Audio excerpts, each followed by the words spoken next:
नमस्कार साथियों, तो कैसे हैं आप। उम्मीद है वैसे आप सभी अच्छे होंगे। साथियों, आज का जो हमारा टॉपिक है वो टॉपिक है पास्ट परफेक्ट टेंस।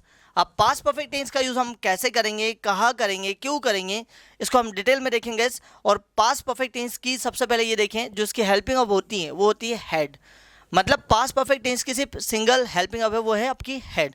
तो अब आपको यहाँ पर कोई कंफ्यूजन नहीं रहेगा, क्योंकि जितने भी सब्जेक्ट्स आएंगे सारे के सारे सब्जेक्ट के साथ आपको यूज़ करना होगा गैस हेड का। ठीक है, with all subjects you have to use head. ठीक है गैस, ऐसा आएगा। दो हिंदी आइडेंटिफिकेशन इसकी भी होगी। किसी ने किसी काम को कर लिया था, मतलब किसी व्यक्ति ने किसी काम को कर लिया था, या कोई व्यक्ति किसी काम को कर चुका था। आइए देखते हैं इसके हिंदी वाक्य कैसे बनेंगे। जैसे मैंने कहा, मैंने आपको फ़ोन किया था, या फिर मैं आपको फ़ोन कर चुका था। हमें आज़ादी मिल गई थी, या फिर हम आज़ाद हो चुके थे। नेक्स्ट, उसने दरवाज़ा तोड़ दिया था, या फिर वह दरवाज़ा तोड़ चुका था। ठाकुर ने गब्बर के हाथ काट दिए थे, या फिर ठाकुर गब्बर के हाथ काट चुके थे। हालांकि गैस गब्बर ने ठाकुर के हाथ काटे थे, मैं यहाँ पर सेंटेंस को थोड़ा उल्टा बना रहा हूँ। पुलिस चोर को पकड़ चुकी थी, या फिर पुलिस ने चोर को पकड़ लिया था। हमने आपको इनवाइट किया था, या फिर हम आपको इनवाइट कर चुके थे। उसने आपको बताया था, या फिर वह आपको बता चुका था। हमें नौकरी मिल गई थी, या फिर हमें नौकरी मिल चुकी थी। तो आपने देखा गया इसकी दो हिंदी आइडेंटिफिकेशन होती है। इसकी दो हिंदी आइडेंटिफिकेशन होती है। कौन कौन से गैस? किसी व्यक्ति ने किसी काम को कर लिया था, या कोई व्यक्ति किसी काम को कर चुका था। ऐसे सारे वाक्य बनेंगे हेड की मदद से। ठीक है, और ये टेंस कहलाएगा पास्ट परफेक्ट टेंस। ठीक है गैस, आइए इसके वाक्य कैसे बनेंगे ये देखते हैं। सबसे पहले आपको यूज़ करना है सब्जेक्ट को, फिर आपको हेल्पिंग ऑफ यूज़ करना है हेड। सारे के सारे सब्जेक्ट के साथ आपको यूज़ करना है हेड। फिर आइए V3, देन आपको यूज़ करना है ऑब्जेक्ट। तो आइए दोस्तों देखते हैं इसके वाक्य कैसे बनेंगे। कुछ वाक्य मैंने यहाँ पर ऑलरेडी लिख कर रखे हैं।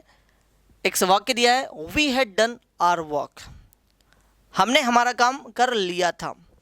दूसरा है, शी हैड कॉल्ड मी, उसने मुझे बुलाया था। आई हैड सीन हिम, मैंने उसे देखा था, या फिर मैं उसे देख चुका था। दे हैड गॉट सक्सेस, उन्हें सफलता मिल गई थी, या फिर वे सफल हो चुके थे। शी हैड रिच्ड देयर, वह वहां पहुंच चुकी थी, या फिर वह वहां पहुंच गई थी। Anil had watered the plants, ठीक है, अनिल ने पौधों को पानी दिया था, या फिर अनिल पौधों को पानी दे चुका था। शी हैड टेकन टी, वह चाय पी चुकी थी, या फिर उसने चाय पी ली थी। अगला है, आई हैड इन्वेस्टेड मनी, मैंने पैसा लगाया था, फिर मैंने पैसों का निवेश किया था। शी हैड गॉन, वह जा चुकी थी। वी हैड गिवन मनी, हमने पैसा दिया था, या फिर हम पैसा दे चुके थे। Rohan had rejected the government project, Rohan ने गवर्नमेंट का जो प्रोजेक्ट है उसको रिजेक्ट कर दिया था, मना कर दिया था। दे हैड कम हियर, वे यहाँ आ चुके थे, या फिर वे यहाँ आए थे। Neha had visited many places, Neha ने कई जगह का भ्रमण किया था, या फिर कर चुकी थी। ठीक है, तो आपने देखा कि इसके हिंदी और इंग्लिश के वाक्य कैसे बनते हैं। हिंदी के दो तरीके की आइडेंटिफिकेशन होती है, लेकिन इंग्लिश में सिर्फ एक तरीके से बनेगा। ठीक है, आइए देखते हैं कुछ वर्ब्स जो वर्ब की थर्ड फॉर्म है। मैं आपको यहाँ पर ऑलरेडी लिख दिया आप सभी के लिए। स्पीक की थर्ड फॉर्म स्पोकन, टीच की थर्ड फॉर्म टॉट, टेक की थर्ड फॉर्म टेकन, गिव की थर्ड फॉर्म गिवन, एक्सेप्ट की थर्ड फॉर्म एक्सेप्टेड। ठीक है, आप सभी जानते हैं इसका हिंदी मतलब स्पोकन मतलब बोलना, टॉट पढ़ाना, टेकन लेना, गिवन देना, एक्सेप्टेड स्वीकार करना, सेंड भेजना, रेड पढ़ना, रिटर्न लिखना। ठीक है, इन्वेस्टेड निवेश करना, रेफर्ड भेजना, गॉट प्राप्त करना, इटन खाना, मैनेज्ड प्रबंध करना, लेड नेतृत्व करना, ब्रोकन तोड़ देना, स्टार्टेड शुरू करना, मेड बनाना, फॉलोड पीछा करना या अनुसरण करना। ठीक है, थ्रोन फेंक देना, गॉन जाना, अटैक्ड हमला करना, कलेक्टेड इकट्ठा करना, क्रिएटेड बनाना, डिपॉजिटेड जमा करना, कॉट पकड़ना, स्टडीड पढ़ाई करना, अरेंज्ड जमाना, स्टोलन चोरी करना, डोनेटेड दान देना, पार्टिसिपेटेड भाग लेना। आइए कुछ वाक्य बनाते गए। जैसे मैंने कहा, मैंने रक्तदान किया था, तो सेंटेंस बनेगा आई हैव डोनेटेड ब्लड। उसने प्रतियोगिता में भाग लिया था, अब उसने लड़का हो तो ही, लड़की हो तो शी, तो he had participated the competition. मैंने रूम को अरेंज कर दिया था, तो आई हैव अरेंज्ड रूम। हमने सेलिब्रेट किया था बर्थडे, तो वी हैव सेलिब्रेटेड बर्थडे। ठीक है, मैंने आपको सूचित कर दिया था। अब सूचित करने के लिए बोलते हैं इन्फॉर्म, और इन्फॉर्म की थर्ड फॉर्म हो जाएगी इन्फॉर्म्ड। तो I have informed, sorry I had informed you. ठीक है guys. The next one is that, जैसा उससे मेरा पैसा चुरा लिया था, तो he had stolen my money. ठीक है गैस। हमने पढ़ाई की थी, तो वी हैड स्टडीड। उसने बॉल फेंकी थी, तो he had thrown the ball. हमने कंपनी को मैनेज किया था, तो we had managed the company. ठीक है गैस। मैंने मेरी टीम का नेतृत्व किया था, तो I had led my team. Break की थर्ड फॉर्म ब्रोकन। जैसा मैंने कहा उसने मेरा फ़ोन तोड़ दिया था, तो आप सेंटेंस बनाएंगे he had broken my phone, he had broken my phone. The next one is that started, शुरू करना। जैसे हमने नया व्यवसाय शुरू किया था इंदौर में, तो we had started new business in Indore. मैंने ट्रैफिक नियमों का पालन किया था, तो I had followed traffic rule. आइए तो अभी हम देखते हैं पॉजिटिव वाक्य, नेगेटिव वाक्य, इंटेरोगेटिव वाक्य और हु वाला वाक्य। ठीक है गाइस, ये हेड में कैसे बनेंगे, आइए चारों को एक साथ देखते हैं। सबसे पहला आपका दिया है पॉजिटिव वाक्य। अब पॉजिटिव वाक्य मतलब कोई व्यक्ति किसी काम को कर चुका था या फिर किसी व्यक्ति ने किसी काम को कर लिया था। तो गाइस इसके लिए आपको सबसे पहले यूज़ करना है सब्जेक्ट, फिर आएगा आपका हेड, फिर आपको यूज़ करना है वी थर्ड, देन आपको यूज़ करना है ऑब्जेक्ट। एक सेंटेंस दिया हुआ है, रोहित उससे मिला था, तो आप सेंटेंस बनाएंगे और रोहित हैड मेट हिम, या फिर रोहित उससे मिल चुका था, दोनों का मतलब सेम है। फिर गैस नेगेटिव वाक्य यदि आपको बनाना है, जैसे किसी व्यक्ति ने किसी काम को नहीं किया था या कोई व्यक्ति किसी काम को नहीं कर चुका था, तो ऐसे वाक्य बनाने के लिए आपको सबसे पहले सब्जेक्ट, फिर आपको हेड लगाना है, उसके बाद में नॉट का यूज़ करना है, फिर वी थर्ड का यूज़ करना है और ऑब्जेक्ट का यूज़ करना है। एक सेंटेंस दिया हुआ है, Rohit had not met him, Rohit उससे नहीं मिला था। ठीक है गैस, तो ये आपका नेगेटिव वाक्य। अब बात करते हैं इंटेरोगेटिव वाक्य की। इंटेरोगेटिव वाक्य जब आप बनाएंगे, जब क्या से प्रश्न करते हैं कि क्या आपने किसी काम को किया था या फिर क्या आप किसी काम को कर चुके थे, तो जब इस प्रकार के वाक्य बनाएंगे तो आपको हेड का यूज़ करना है, मतलब हेल्पिंग अब आगे आएगी, फिर सब्जेक्ट आएगा, फिर वर्ब की थर्ड फॉर्म का यूज़ करना, देन ऑब्जेक्ट का यूज़ और पीछे क्वेश्चन मार्क। तो हेड रोहित मेट हिम, क्या रोहित उससे मिला था, इस तरीके से। अब बस लास्ट आता आपका हु वाला। हु जैसा कौन किसी काम को कर चुका था, किसने किसी काम को किया था, तो कुछ नहीं करना होता। जो पहला वाला पॉजिटिव वाक्य होता है गैस, यहाँ से सब्जेक्ट को हटा करके हु रखना होता है, बाकी पैटर्न सेम होता है।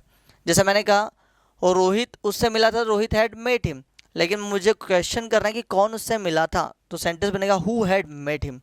ठीक है, सो गैस आपने देखा कि चारों पॉजिटिव, नेगेटिव, इंटेरोगेटिव और हु वाले कैसे बनते हैं सेंटेंस। आइए कुछ और सेंटेंसेस की प्रैक्टिस करते हैं। जैसे मैंने कहा मैंने होमवर्क कर लिया था, तो आई हैड आप करना मतलब डू की थर्ड फॉर्म डन, तो आई हैड डन होमवर्क। और मैंने होमवर्क नहीं किया था, तो आप सेंटेंस बनाएंगे I had not done homework. क्या मैंने होमवर्क किया था, तो सेंटेंस बनेगा हैड आई डन होमवर्क। और किसने होमवर्क किया था, तो हु हैड डन होमवर्क। हमने अंग्रेजी सीख ली थी या फिर हम अंग्रेजी सीख चुके थे, तो सेंटेंस बनेगा वी हैड लर्नड इंग्लिश। हम अंग्रेजी नहीं सीख चुके थे, तो we had not learned English. क्या हम अंग्रेजी सीख चुके थे, तो सेंटेंस बनाएंगे हैड वी लर्नड इंग्लिश। हम और कौन अंग्रेजी सीख चुके थे, तो सेंटेंस बनाएंगे हु हैड लर्नड इंग्लिश। जैसे मैंने मैसेज भेजा था, तो सेंटेंस बनेगा आई हैड सेंट मैसेज। मैंने मैसेज नहीं भेजा था, तो सेंटेंस आएगा I had not sent message. क्या मैंने मैसेज भेजा था, तो हैड आई सेंट मैसेज। और किसने मैसेज भेजा था, तो सेंटेंस बनेगा हु हैड सेंट मैसेज। ठीक है, पिताजी ऑफिस पहुंच चुके थे, तो फादर हैड रिच्ड ऑफिस। और पापा ऑफिस नहीं पहुंचे थे, तो father had not reached office. क्या पापा ऑफिस पहुंच चुके थे, तो सेंटेंस आप बनाएंगे हैड फादर रिच्ड ऑफिस। और कौन ऑफिस पहुंच चुके थे, तो आप सेंटेंस बनाएंगे हु हैड रिच्ड ऑफिस। ठीक है, जैसे मैंने उसे देखा था, तो आई हैड सीन हिम। मैंने उसे नहीं देखा था, तो I had not seen him. क्या मैंने उसे देखा था, तो हैड आई सीन हिम। मैंने उसे किसने उसे देखा था, तो हु हैड सीन हिम। ठीक है, सर ने मुझे डांटा था। अब डांटने के लिए बोलते गैस स्कोल्ड, और स्कोल्ड की थर्ड फॉर्म होती है स्कोल्डेड। वैसे लगभग गैस 90% वर्ब्स ऐसी होती हैं जिसमें ईडी लगा दो, वर्ब की सेकंड और थर्ड फॉर्म बन जाते हैं। कुछ चुनिंदा वर्ब्स ऐसी होती है जिन्हें इर्रेगुलर वर्ब कहा जाता है। ठीक है, वो फॉर्म कभी बदल भी जाती, कभी नहीं भी बदलती, कभी एकदम सेम होती है। ठीक है, जैसा मैंने कहा सर ने मुझे डांटा था, सर हैड स्कोल्डेड मी, या teacher had scolded me. Sir ने मुझे नहीं डांटा था, तो sir had not scolded me या teacher had not scolded me. क्या सर ने मुझे डांटा था, तो हैड सर स्कोल्डेड मी। और किसने मुझे डांटा था, तो हु हैड स्कोल्डेड मी। ठीक है। चोर ने पैसा चुरा लिया था, तो the thief had stolen money. Steal की थर्ड फॉर्म होती है स्टोलन, और स्टील का मतलब है चुराना। ठीक है। तो मैंने कहा चोर ने पैसा चुरा लिया था, तो the thief had stolen money. चोर ने पैसा नहीं चुराया था, तो the thief had not stolen money. क्या चोर ने पैसा चुराया था, तो हैड थीप स्टोलन मनी। और किसने पैसा चुराया था, तो आप सेंटेंस बनाएगा who had stolen money. So guys, I hope आपको ये वीडियो ज़रूर समझ में आएगा और पास्ट परफेक्ट टेंस का यूज़ भी समझ में आएगा। और जितना हो सकेगा इस बार बार सभी सेंटेंसेस के साथ इसकी प्रैक्टिस करें, अलग अलग नए नए वर्ब्स के साथ में। और जितनी ज़्यादा प्रैक्टिस करेंगे, आप सभी जानते हैं, आपकी इंग्लिश उतनी ही बेहतर होगी। और दूसरा गाइस, यदि प्रैक्टिस करते वक्त कोई डाउट हो या फिर कोई चीज़ समझ में नहीं आ रही हो, तो आप मुझे वीडियो में कमेंट्स करके ज़रूर बताइएगा। इसका रिप्लाई मैं आपको अगले वीडियो में ज़रूर दूंगा। आप सभी का बहुत बहुत धन्यवाद।